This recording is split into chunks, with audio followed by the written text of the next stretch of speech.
हमारा चल रहा है अभी लेसन नंबर फर्स्ट क्लास 10 और उसका साइंस का लेसन नंबर फर्स्ट है रासायनिक अभिक्रिया और समीकरण। और उसकी आज जो क्लास है वो कौन सी है?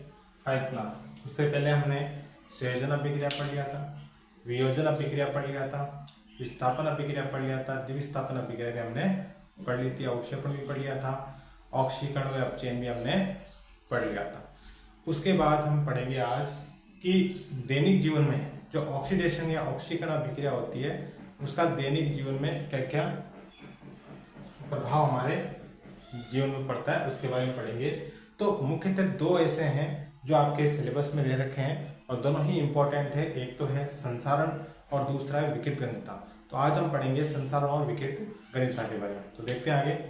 संसारण फर्स्ट है हमारा। संसारण किसे कहते हैं? संसारण का मतलब क्या होता है कि जैसे हम बहुत सारी धातुओं को देखते हैं जो क्या होती है उन पर एक विशेष रंग की परत चढ़ जाती है जिससे वो अपने गुणधर्म क्या कर देते हैं, खो देते हैं, उसे हम बोलते हैं संसारण।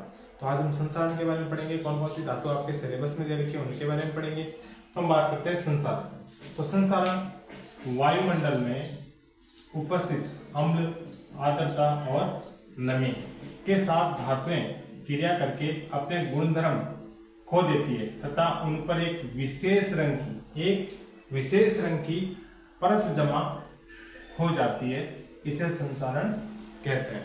जैसे हमने देखा इसमें कि धातु है, उन धातुओं पर एक विशेष रंग की परत का जमाव हो जाता है और उस जमाव को हम क्या कहते हैं? संसारण। जिसके कारण धातु अपने गुणधर्म क्या करती है, खो देती है। जैसे हम देखते हैं पुल वगैरह बनते हैं, बहुत सारी जो लोहे से बनी वस्तुएं वो इस संसारण के कारण क्या हो जाती है, खराब हो जाती है। क्या हो जाती है? खराब। तो संसारण में हम देखते हैं इसका कारण क्या है कि संसारण क्यों हुआ है। जिसका कारण है ऑक्सीकरण या उपचयन अभिक्रिया के कारण ऐसा हुआ है, क्योंकि वायुमंडल में क्या थी, अम्ल था, आर्द्रता थी और नमी, इनमें ऑक्सीजन की परत थी और ऑक्सीजन के कारण उन पे क्या हो जाती है, परत जमा हो जाती है। तो हम एग्जाम्पल की बात करते हैं। पहला एग्जाम्पल है लोहे या आयरन वायुमंडल में आर्द्रता व नमी से क्रिया करके भूरे रंग की परत का निर्माण कर लेते हैं, जिसे हम कहते हैं लोहे पर जंग लगना। जैसे हम बात करें लोहा Fe और वायुमंडल में उपस्थित नमी, आर्द्रता और जल उससे क्रिया करके Fe3O4 और NH2 जल के अणु का निर्माण कर लेते हैं। इसे हम बोलते हैं फेरिक ऑक्साइड। और फेरिक ऑक्साइड के कारण लोहे पे क्या लग जाती है, जंग लग जाती है। तो ये भी एग्जाम में पूछा हुआ है। दूसरी हम एग्जाम्पल लेते हैं चांदी को हम बोलते हैं सिल्वर एजी पर काले रंग की परत चढ़ना। जैसे बारिश के मौसम में क्या होता है कि वायुमंडल में नमी होती है, तो चांदी जो है जब ये वायु के संपर्क में हाइड्रोजन सल्फाइड के संपर्क में आती है तो वहां से हमारी तो त्वचा है वो किस रंग की हो जाती है, काले रंग की हो जाती है। तो हम बात करते हैं एजी सिल्वर और H2SO4, इसे बोलते हैं हाइड्रोजन सल्फाइड। ये नमी और आर्द्रता की उपस्थिति में एक पदार्थ का निर्माण करते हैं, जिसे बोलते हैं Ag2S सिल्वर सल्फाइड।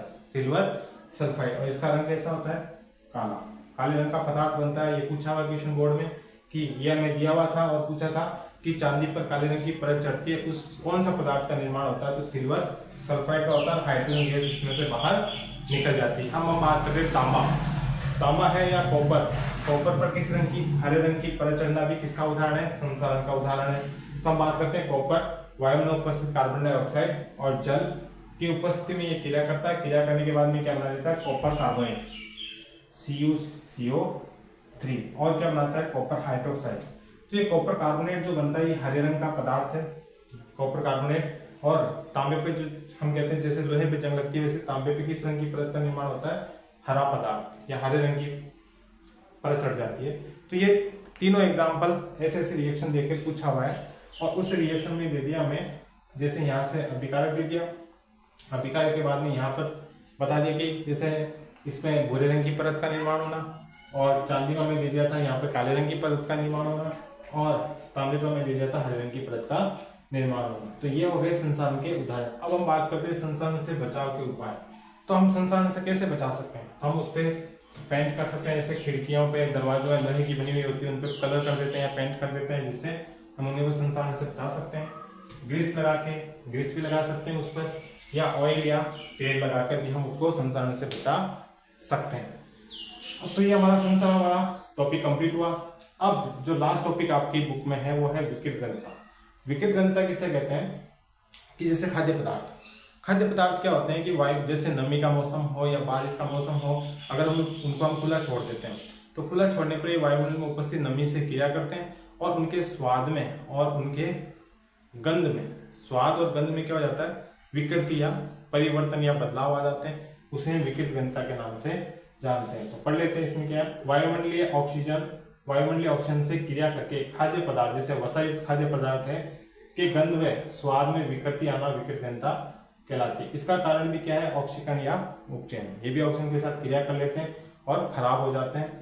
तो बचाव, इसके विकृत घनता के बचाव के उपाय क्या है, तो हम जैसे देखते हैं चिप्स की थैलियां आपने देखी होगी, वो फूली हुई आती है क्योंकि उनमें कौन सी गैस भरी होती है, नाइट्रोजन गैस। कौन सी गैस भरी होती है, नाइट्रोजन क्यों भरी होती है कि ऑक्सीजन से कम क्रियाशील होती है नाइट्रोजन, तो उससे वो खाद्य पदार्थ है वो कई दिनों तक खराब नहीं होते हैं। इससे उनमें कौन सी गैस भरी होती है, नाइट्रोजन गैस। फिर हम बात करते हैं दूसरे उपाय की, खाद्य पदार्थों को बंद डिब्बों में रखना। आपने देखा होगा बहुत सारी शॉप्स वगैरह होती है, उन पर कांच की जो क्या बनी होती है, डब्बे बॉक्स बने होते हैं, उनके अंदर खाद्य पदार्थों को रखा जाता है। अगर उनको खुले में रखेंगे तो विकृति घनता की संभावना अधिक हो जाती है। तो खाद्य पदार्थों को बंद डिब्बों में रखना चाहिए। फिर तीसरा है प्रतिऑक्सीकारक पदार्थ, जो ऑक्सीजन से क्रिया करने को रोके वो पदार्थ इसमें मिला दिए जाते हैं। और अचार में तेल वगैरह डाला जाता है, जिससे क्या हो, अचार कई दिनों तक खराब नहीं होता है। तो इसके साथ हमारा जो लेसन था वो लगभग हमारा कंप्लीट है। अब इसके बाद हम क्या करेंगे, जो बुक के अंदर ब्लू क्वेश्चंस यानी नीले रंग के क्वेश्चन दे रखे हैं वो करेंगे। फिर उसके बाद एक्सरसाइज करेंगे और उसके बाद 2013 से लेकर 2023 तक जितने भी क्वेश्चन इस चैप्टर से आए हुए हैं उन सब के बारे में हम एक एक क्वेश्चन को लेकर उसके बारे में विस्तृत अध्ययन करेंगे। Thank you.